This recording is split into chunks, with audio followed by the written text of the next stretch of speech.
복된 주일에 예배에 오신 여러분을 축복합니다. 오늘은 508주년을 맞는 종교개혁 주일입니다. 1517년 10월 31일, 10월의 마지막 날이었습니다. 독일의 작은 도시 비텐베르크에서 한 수도사가 성당 문에 95개조 조항을 게시했습니다. 그 수도사는 잘 아시듯이 마틴 루터이고, 그가 성당 문에 내건 95개 조항은 로마 교황청에 대항하는 반박문이었는데, 타락하고 왜곡된 로마 교황청에 대한 한 수도사의 항거였습니다. 물론 당시 로마 교황청의 입장에서는 잔파도 중의 하나로 여겼을 수 있습니다. 이미 마틴 루터 이전에도 한 번씩 있었던 그러한 항거 중에 하나로 여겼을지 몰라도 그날은 달랐습니다. 그날은 드디어 하나님께서 움직이셨습니다. 하나님에 의해 복음의 빛이 다시 켜진 날이었죠. 즉, 복음을 잃은 교회가 다시 복음으로 회복하게끔 하나님께서 개혁에 참여하셨습니다. 이 결과로 신교가 등장하게 됩니다. 말 그대로 새 신자입니다. 새로운 교회들, 새로운 종교, 이렇게 말할 수 있죠. 덩달아서 로마 가톨릭은 구교가 되었습니다. 옛 교회들, 옛 종교가 되었습니다. 신교라는 지칭은 개신교라고도 불립니다. 고쳐서 새롭게 되었다는 뜻이고, 영어로는 프로테스탄티즘이라고 합니다. 이 프로테스탄티즘이라는 지칭은 기독권이었던 로마 가톨릭에 항거한다는 의미에서 붙여졌습니다. 이러한 신교 또는 개신교가 그런데 세월이 흘러 이제 나이가 508살이 되었습니다. 솔직히 신교라고 하기에는, 개신교라고 하기에는 나이가 너무 많아졌지요. 어느 방송 리포터가 시골 마을을 찾아가서 연세 많으신 할머니 한 분께 묻더군요. 할머니, 할아버지 어디 가셨어요? 라고 물으니까 할머니 하시는 대답, 우리 신랑 경로당 갔어? 그러시더라고. 신랑이 나이 많은데 신랑이라 그럽니다. 그래서 명칭은 할머니에게 나이가 많아도 신랑은 신랑이었습니다. 마찬가지로 우리에게 신교, 개신교도 이름은 개신교고 신교인데 너무 늙어버렸습니다. 그래서 우리 개신교를 다시 개혁하고 새로워지게 해야 할 말 그대로, 그렇게 해야 말 그대로 개신교일 수 있습니다. 다음 세대들에게 물려줄 수 있는 교회가 되기 위해서 우리는 다시 젊어지지 않으면 안 되는 시기에 도달했습니다. 그래서 우리가 소망하는 새로운 종교개혁이란 무엇일까? 더 새로운 것으로, 새로 나온 것으로, 새로운 방법으로 바꾸는 것이라기보다는 영원하신 하나님, 어제 주신 것이나 오늘 주신 것이나 내일 주신 것이나 한결같으신 그 은혜의 하나님의 것을 다시 제자리에 두는 것을 이야기하는 겁니다. 508년이라는 시간이 흐르면서 알게 모르게 개신교가 많이 흔들려 버렸습니다. 주님께서 우리에게 주신, 교회에 주신 길은 좁은 길이었습니다. 좁은 길을 가다 보니까 길이 자꾸 벗어날 때도 많았고 또 전혀 딴 길로 걷기도 하기 때문입니다. 이렇게 이탈한 부분을 제자리로 다시 돌려놓는 것이 오늘날 우리가 소망하는 새로운 종교개혁입니다. 여러분, 종교개혁가들의 대표격이라고 할 수 있는 루터, 그는 젊은 수도사였습니다. 그는 하나님을 무척 사랑하는 사람이었습니다. 그렇지만 그에게는 하나님에 대한 두려움이 떠나지를 않았습니다. 죄의 무게가 너무 무겁게 느껴졌습니다. 그래서 그 수도사는 마틴 루터는 매일 고해성사 자기 것을 했습니다. 고해성사를 하면은 죄의 무게가 가벼워져야 되는데 고해성사를 하고 고행을 하고 하면서 죄의 무게를 들어보려고 했지만은 그에게 참 평안은 오지 않았습니다. 무게를 벗어날 수가 없었습니다. 그러던 어느 날 늘 읽던 말씀 중에 하나를 지나가는데 하나님께서 그에게 눈을 열어주셨습니다. 성령께서 조명해 주신 겁니다. 로마서 1장 17절 말씀이죠. 오늘 본문의 말씀으로 썼던 구절입니다. 로마서 1장 17절 오직 의인은 믿음으로 말미암아 살리라. 고해성사로 해서 살 줄 알았어요.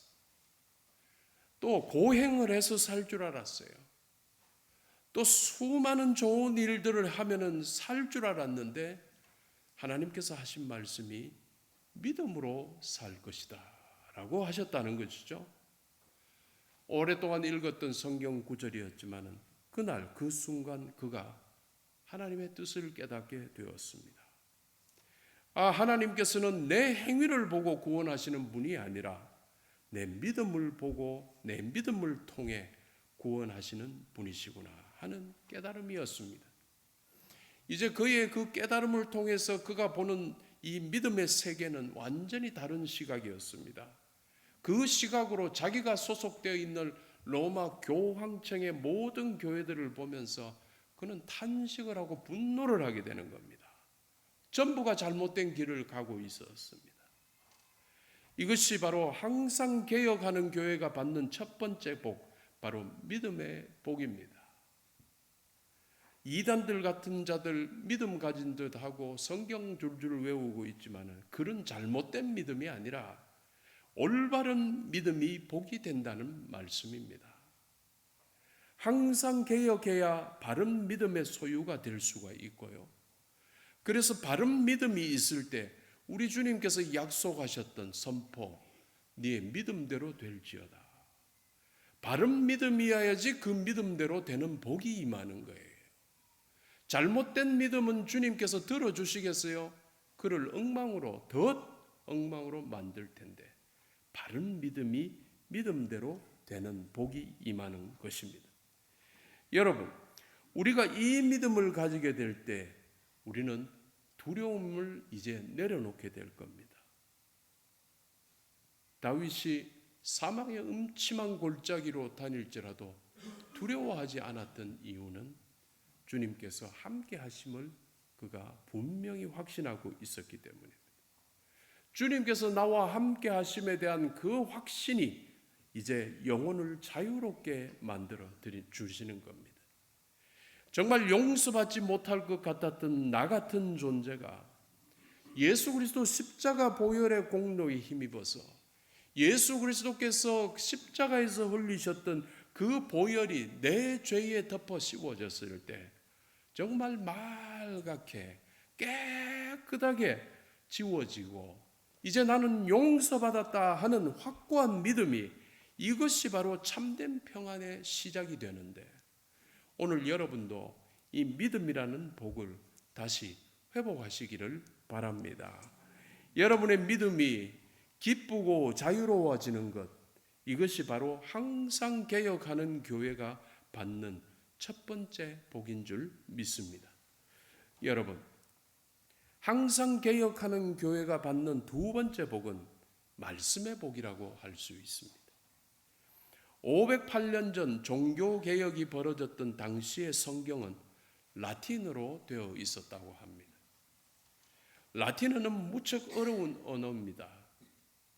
그래서 성직자들마저도 잘 읽고 이해할 수가 없었습니다. 그러니 평범한 일반 백성들은 하나님의 말씀을 읽을 수도 없었고 이해할 수도 없었고 그야말로 말씀에서는 맹인과 같았습니다. 그래서 하나님께서는 개혁가 루터, 스빙글리, 깔뱅 등을 통해서 성경을 사람들이 읽을 수 있게 각국의 언어로 번역하게 하셨습니다. 독일어로 번역하고 영어로 번역하고 각국의 언어로 이제 성경이 번역되기 시작했습니다. 사람들은 이제 자기 나라의 언어로서 성경을 보게 되었습니다. 하나님의 뜻을 보게 되었습니다. 각국의 언어로 번역된 하나님의 말씀이 사람들의 눈에, 입에, 귀에, 드디어 마음에 닿게 되었습니다. 그야말로 말씀이 각 사람의 마음에 살아 역사하게 하신 것이었는데 그날 이후로 교회는 다시 살아나게 되었습니다. 우리 하나님께서 말씀을 회복시켜 주셨기 때문입니다. 성도님들, 이는 오늘 우리에게도 동일하게 필요하다고 할 수 있습니다. 여러분 잘 아시듯이 우리나라는 성경 역사에 큰 획을 긋는 복된 나라입니다. 선교사들이 초기에 와서 우리나라에 왔을 때 첫 번째 품고 오는 비전이 한글로 성경을 번역해야 되겠다고 왔는데 이 불모지에 와보니까 이미 한국어로 돼 있는 한글로 번역된 성경들이 존재하더라는 거예요. 그래서 초기 선교사들이 본국으로 보내는 보고서에서 깜짝 놀라하면서 한국에 대한, 조선에 대한 보고를 하게 되는 겁니다. 지금도 우리나라의 이 성경의 번역의 역사는 놀랍습니다. 세계 나라, 우리는 늦게 받은 나라인데도 세계 우리보다도 먼저 성경을 전해준 나라에 오히려 우리가 성경을 더 보내주고 있고, 또 세상에서 언어로 자기 나라 언어가 되지 성경이 없는 나라에 우리나라에서 그 나라의 언어로 번역해서 찍어서 성경을 또 보내주는 나라가 되었습니다. 하나님의 축복입니다. 여러분, 정말 큰 복입니다. 지금도 서점에 가보시면 여러분 여러 가지 성경들이 완전 테이블을 꽉 채우고 있습니다. 하나님의 복이 아니라고 할 수 없습니다. 그래서 오늘의 개혁은 우리에게 있어서 번역에 집중하는 것은 아닐 겁니다. 이제 번역의 차원을 넘어가는 거죠. 지금까지는 수도 없는 성경을 번역했고 정말 많은 성경들이 우리들의 집에 책장에 꽂혀 있었을지라도 성경이 성경으로 머무를 때 우리에게는 아무 개혁의 의미가 없는 것입니다. 이제는 말씀을 듣는 것, 말씀을 보는 차원에서 말씀대로 사는 것으로의 개혁이 우리에게는 꼭 필요합니다. 초등학생처럼 계속 그 단계만 머물 것인가? 이제는 말씀대로 살아야 할 때입니다. 여러 권의 각 집에는 여러 권의 성경이 책꽂이에 꽂혀 있습니다. 그 성경에 꽂혀 있는 책꽂이에만 머물지 않고 우리들의 일상 속에서 함께 움직이고 우리들의 선택 속에서도 살아 움직이는 말씀이 되는 것. 이것이 바로 말씀의 개혁이며 말씀이 주는 복이라고 할 수 있습니다. 여러분, 여러분의 성경이 이제 더욱 자주 읽히고 자주 사용되면서 여러분의 삶에서 더욱 바쁘게 움직이게 되기를 주님의 이름으로 축원합니다. 또 항상 개혁하는 교회가 받는 세 번째 복은 은혜의 복입니다. 당시 교황청은 주장했습니다. 면죄부를 사면은 죄를 사할 수 있다. 여러분, 생거짓말이었습니다. 루터는 당시 로마 가톨릭 교회의 이러한 거짓된 왜곡 거짓말에 분노했습니다. 하나님께서 그에게 의로운 분노를 주셨습니다. 많은 역사상의 사람들이 분노를 있었지만은 이때 하나님께서는 루터의 분노를 사용하셨습니다. 그래서 그를 통해서 다시 복음을 드러내 주셨습니다. 여러분, 이 구절 아시지요? 에베소서 2장 8절입니다. 우리 함께 읽겠습니다. 너희는 그 은혜에 의하여 믿음으로 말미암아 구원을 받았으니 이것은 너희에게서 난 것이 아니요 하나님의 선물이라. 면죄부를 많이 사서 면죄부를 비싸게 사서 죄를 받는다면은 이것은 사람에게서 난 은혜인데 사람에게서 난 것이 아니라 하나님의 선물이라고 했던 것이 뚜렷합니다. 은혜는 우리 인간이 만들어내는 것이 아니라 하나님께서 먼저 베푸신 사랑의 결과 때문입니다.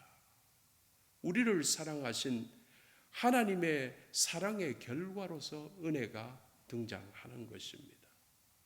하나님께서 은혜로 우리를 창세전에 미리 선택하셨고 하나님의 은혜로운 사랑이 우리를 구원으로 이끌어 주었기에 마치 철옹성 같았던 우리 인간 나의 이 자만이 결국 무너지게 되었던 것입니다.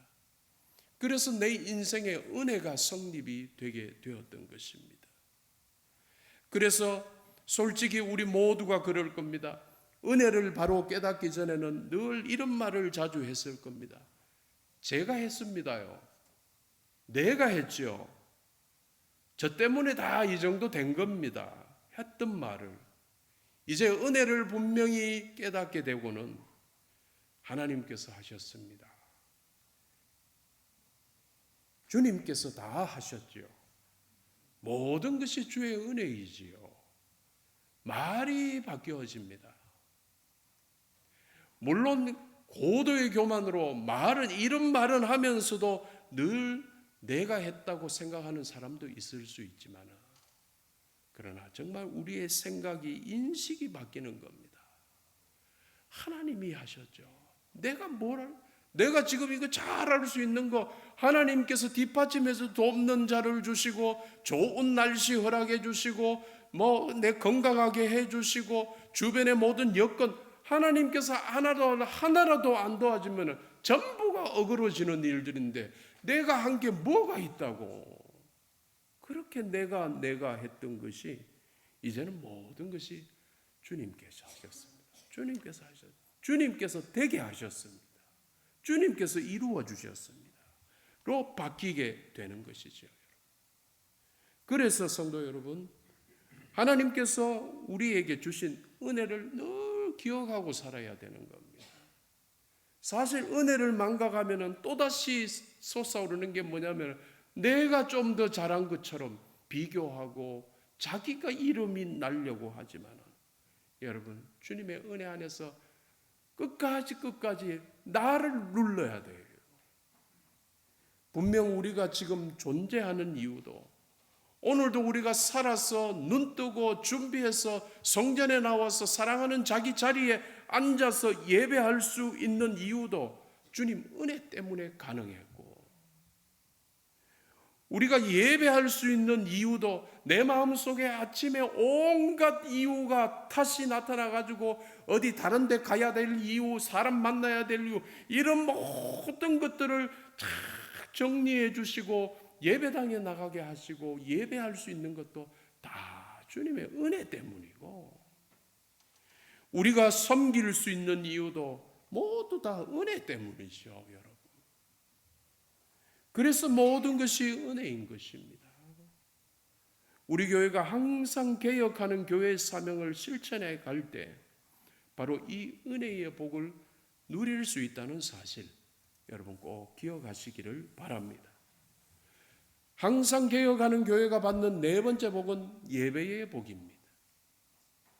종교개혁 운동의 결론은 오직 하나님께 영광이었습니다.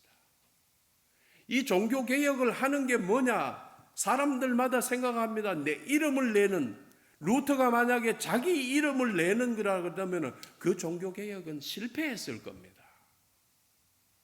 종교개혁의 모든 것의 결론은 뭐냐? 오직 하나님께 영광. 내가 살든지 내가 죽든지 하나님께 영광. 먹든지 마시든지 하나님께 영광. 심지어 사도 바울을 통해서 결혼을 하든지 결혼 안 하든지도 하나님의 영광. 모든 것이 결론이 하나님의 영광을 위해서 하는 것이 맞다는 겁니다. 라틴어 솔리 데오 글로리아라는 말이 있습니다. 종교개혁자들의 구호였죠. 오직 하나님께 영광. 그래서 하나님께서는 당신의 영광을 회복하시기 위해 교회를 새롭게 개혁하게 하셨던 것입니다. 그렇다면 여러분, 508년이 흘렀습니다. 오늘날 우리 교회가 항상 개혁한 교회로서 해야 할 가장 첫 번째 개혁은 바로 예배의 개혁일 겁니다. 교회들마다 예배를 돕기 위해서 많은 프로그램을 사용합니다. 좋은 영상을 만들고 은혜로운 음악을 만들고 연주하고 재밌는 프로그램 등등이 교회에 적극적으로 지금 도입이 되고 있습니다. 어느 교회에서 써서 좋았다 그러면 전국 교회가 다른 교회에서 다 받아서 쓰고 이 모든 게 예배를 위해서 움직이는데, 그러나 본말이 전도되면 안 되고 주객이 전도되면 안 되는 법입니다. 이 모든 것이 단지 예배를 돕는 보조수단이어야 합니다. 여러분, 보조수단. 그것이 메인이 되면 안 됩니다. 예배 중에 역할을 다 했다. 자기의 역할, 기도면 기도자, 그리고 찬양을 맡은 자는 찬양을 맡은 자, 모든 자기의 역할을 다 마치고 난 다음에 계속해서 하나님께 집중하지 않고 흐트러지면 그는 예배를 드린 게 아닙니다. 그 옛날에 개톨릭 시대, 중세 시대 때는 우리 찬양대가 위층으로 올라가 있습니다. 그래서 위에서 찬송을 하게 되면은, 찬양을 하게 되면은 하늘에서 소리가 떨어져 천사들의 찬양처럼 보입니다. 그래서 사람들이 참 은혜를 받고 그러죠. 개혁교회 시대에 와서는 이제 찬양대가 밑층으로 내려옵니다. 우리처럼 이렇게 돼 있습니다. 근데 찬양대 좌석이 찬양을 하기 좋게끔 이렇게 계단형으로 돼 있습니다. 찬양을 할 때 거룩하게 찬양을 하는데, 찬양이 끝나고 난 다음에는 혹 우리 교회는 없지만 어떤 사람은 졸기도 하거나 폰을 보거나 이렇게 되면은 흐트러지는 겁니다. 이렇게 되면 예배가 망치는 겁니다. 그래서 오늘날에 문제가 많은 찬양대를 가지고 있는 담임 목사님들이 교회를 새롭게 본당을 만들 때 찬양대석을 전부 평면으로 만들어 버립니다. 그리고 회중들과 똑같이 보게 만듭니다. 그래서 회중들과 똑같이 one of them 형태로 만들어 갑니다. 왜요? 우리가 그렇게 끝까지 흐트러지지 않고 하나님께 영광이 되게끔 하는 게 힘이 들어서 그런 겁니다. 그래서 우리는 끝까지, 예배 끝까지 흐트러지지 않으려고 하는 게 바로 예배의 회복입니다. 지금 예배를 받으시는 분은 하나님이십니다. 하나님께서 우리에게 모습을 보여주신다고 하면 우리는 정말로 집중하고 있었겠지만은 우리들 속에서 그게 자꾸 흐트러지는 것이죠. 성도 여러분, 하나님께서 주연이 되시는 예배가 되어야 됩니다. 내가 주연이 되면 안 됩니다. 여러분이 주연이 되면 안 됩니다. 목사가 주연이 되면 안 됩니다. 전부 엑스트라. 오직 하나님만 주연. 하나님에게 버금가는 조연 이런 것도 없습니다, 여러분. 우리는 모두 돌들과 똑같은 존재들입니다. 하나님께서 특별히 더 사랑하셔서 지금 우리를 전부 예배의 자리에 올리신 복된 자들이죠. 은혜를 받은 자들이죠. 우리 하나님을 예배하는 교회가 되어야 됩니다. 이렇게 예배를 해야 교회가 살아납니다. 하나님께서 살려주시는 겁니다. 예배의 개혁이 항상 교회 개혁의 첫 번째입니다. 오늘 우리의 예배가 하나님께서 임재하시는 바른 예배 되기를 주님의 이름으로 축원합니다. 마지막으로 항상 개혁하는 교회가 받는 복은 삶의 복이 됩니다. 성도님들, 개혁은 1517년에 그때 일어났던 과거의 사건만이 아닙니다. 오늘도 하나님께서는 교회 안에 행하시는 일입니다. 왜요? 하나님은 그때나 오늘이나 앞으로도 영원토록 동일하시기 때문입니다. 우리 교회 목회 비전의 첫 번째가 항상 개혁하는 교회입니다. 우리 교회가 이 첫 번째 목회 비전을 성실히 이행하게 될 때 우리는 분명 하나님께 복받게 될 겁니다. 우리 교회는 복받게 될 겁니다. 교회가 복받으면 성도들 모두 복받게 될 것입니다. 라틴어로 semper reformanda라는 표현이 있는데 이 말은 항상 개혁되어야 한다라는 뜻입니다. 오늘날 교회들에게 특별히 우리 교회에게 주어진 소명이자 사명입니다. 이를 위해 우리 교회가 지금 세워져 있고 이를 위해 우리 교회가 지금도 존재하고 있는 겁니다. 말씀이 습관이 되고 예배가 중심이 되고 은혜가 태도가 되고 믿음이 행동이 될 때 우리 교회는 살아있는 교회, 항상 개혁하는 교회의 복을 누리게 될 줄 믿습니다. 여러분, 우리 교회가 이런 교회 되기를 주님의 이름으로 축원합니다. 결론을 맺겠습니다. 성도 여러분, 개혁의 시작도 개혁의 과정도 그리고 개혁의 완성도 모두 하나님께서 하신다는 사실을 기억합시다. 508년 전 하나님께서 교회를 개혁하신 이유는 교회의 심판이 아니었습니다. 교회에 다시 복 주시기 위함이었습니다. 그로부터 508년이 지난 오늘의 우리 교회도 이 복을 다시 붙듭시다. 오직 믿음으로, 오직 은혜로, 오직 말씀으로, 그리하여 오직 하나님께 영광. 종교개혁의 이 구호들이 오늘 우리 교회의 고백이 되기를 주님의 이름으로 축원합니다. 기도하겠습니다.